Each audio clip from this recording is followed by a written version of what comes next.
हजारों बहनें देख रही हैं, उनमें उनकी माँ बहनें भी होंगी, बेटी भी होंगी, तो वो वहाँ पर उनको भी कैसा लगा होगा। मतलब मुझे लगता है कि ये नारी जाति का अपमान है। आप वहाँ के मुख्यमंत्री हैं, आपको अपनी भाषा पे कंट्रोल नहीं है। इस प्रकार का अमर्यादित बयान दे करके उन्होंने अपने संस्कारों को परिलक्षित किया है। ये कोई बात कहने वाली है विधानसभा में?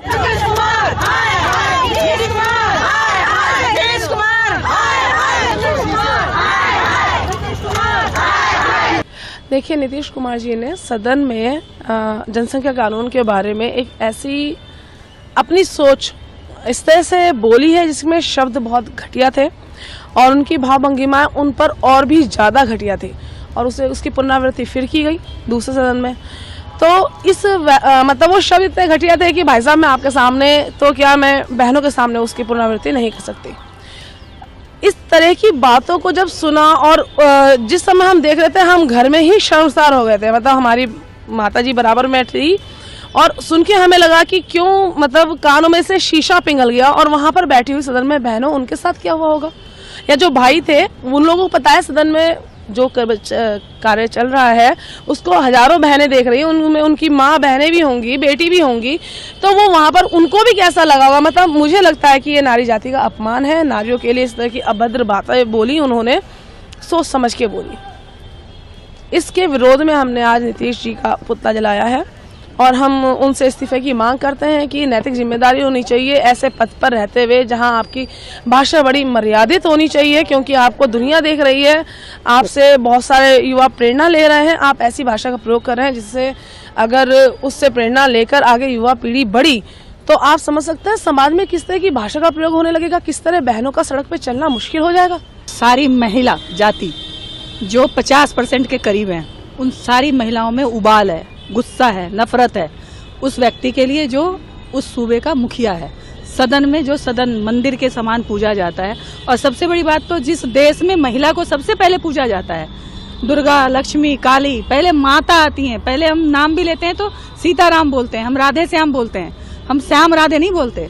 जहाँ पे महिलाओं का इतना सम्मान होता है, महिलाओं की जिसमें गरिमा बनी रहती है, उस जगह उस महिला जाति का अपमान सदन में, जो हमारा मंदिर कहा जाता है। आप विधानसभा में इतने सालों से, आप वहाँ के मुख्यमंत्री हैं, आपको अपनी भाषा पे कंट्रोल नहीं है। आपको अपनी किस तरीके से आपने उस प्रयोग किया उस भाषा का जो अमर्यादित, असंसदीय है। वहाँ तो विधानसभा के जो अध्यक्ष हैं उनको कार्रवाई करनी चाहिए। असंसदीय भाषा का जो उन्होंने प्रयोग किया है, सारी महिला जाति इसका बहुत घोर विरोध करती है और उनके इस्तीफे की मांग करती है।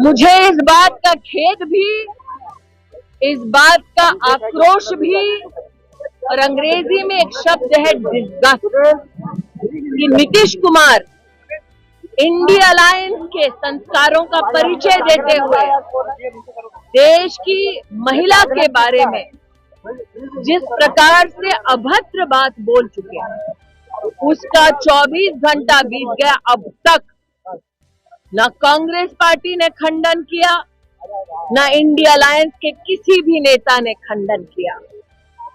क्यों बार बार महिला के चरित्र, महिला की जीवन शैली और महिला संबंधी ऐसी घटिया बातें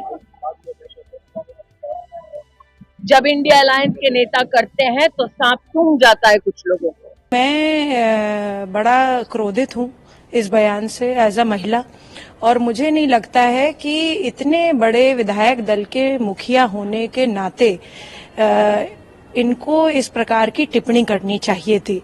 दूसरी बात है, विधान जो भवन होता है, विधानसभा जो होती है, वो बहुत ही गौरवान्वित और प्रतिष्ठित भवन है देश का। बिहार से कितने लोग IAS PCS निकलते हैं, इसका मतलब है लोग बड़े पढ़े लिखे हैं, बड़े सुलझे मानसिकता के हैं।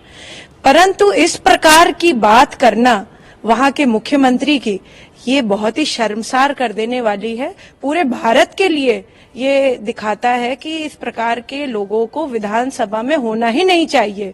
और अब जब इलेक्शंस हों तो बिहार की जनता को इस बात का ध्यान रखना चाहिए कि कैसे लोगों को वो चुन कर लेकर के आ रहे हैं, क्योंकि इस प्रकार का अमर्यादित बयान दे करके उन्होंने अपने संस्कारों को परिलक्षित किया है। ये कोई बात कहने वाली है विधानसभा में? आप बताइए कि इस तरह से बात करने का मतलब क्या था उनका, और उनको माफी भी मांगनी चाहिए। और मुझे तो लगता है कि उनको